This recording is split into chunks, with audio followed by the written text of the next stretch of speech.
BFF sa Facebook. Ave Maria Purisima po. Simplicado Consuela.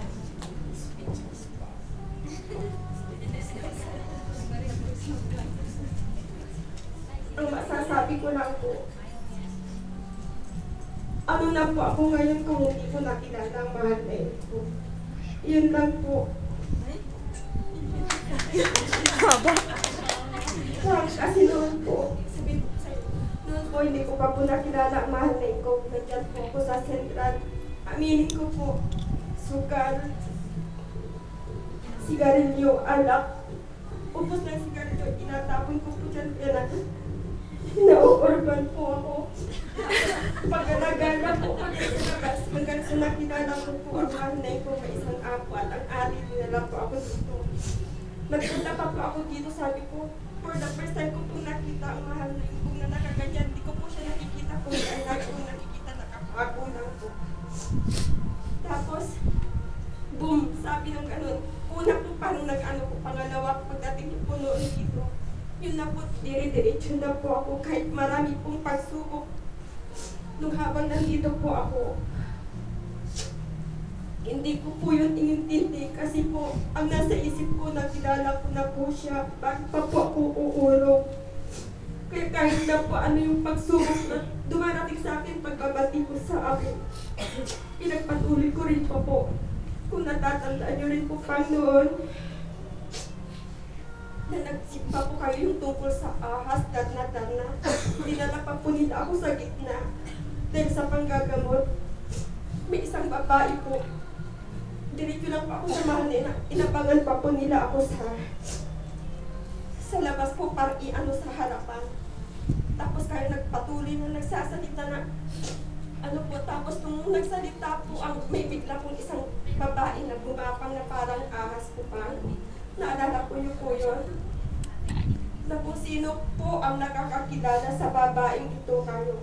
Ipaliwanag niyo kung ano ang sinasabi. Ang sabi po nung isang humihingi po ng tawad yung babae yun po. So ang sabi niyo po pang noon, talagang ganyan ang mahal na ina. Pag gumanap, nagpapatotoo. Yun lang po. Maraming salamat Nanay Maria Carolina sa iyong patotoo. At ang susunod po, siyempre, tapos na ba? Wala na. Ay, hindi, meron pa pala. Kalisimutan mo ba? Tinatawagan na po si Nanay Maria Dionisha de Alexandria, Sister Zoraida C. Ochoco. Hindi yan 7, 8 yan. Ave Maria Purisima. Alam niyo po, nung 15 years old pa lang po ako, kasi lumaki po ako sa lola ko, nakabataan ko na po yung religyosa ako lola ko. Nabataan ko na po yung tinuruan na po ng pagdadarasal, yung Black Rosary. Ako lang yung batang sumusunod sa mga matatanda nasa Black Rosary. Kaya nung mag-15 years old na po ako, gusto kong maging madre. Kaya lang, ayaw ng lola ko kasi sabi niya sa akin, pwede naman daw akong maglingkod sa Diyos kung kahit hindi ako papasok sa kumbento. Kaya nung pinagpatuloy ko po ang aking pag-aaral, pero nung natapos akong mag-aaral, nag-approve ako, hindi ko rin na yung tinapos kong kurso dahil ambisyosa akong mag-abroad.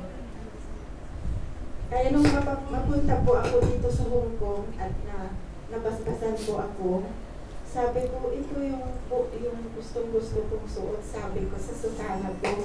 Kasi gusto kong maging madringa noon. Ganito ang gusto kong suot, sabi ko. Akala ko, hanggang doon na lang po ako.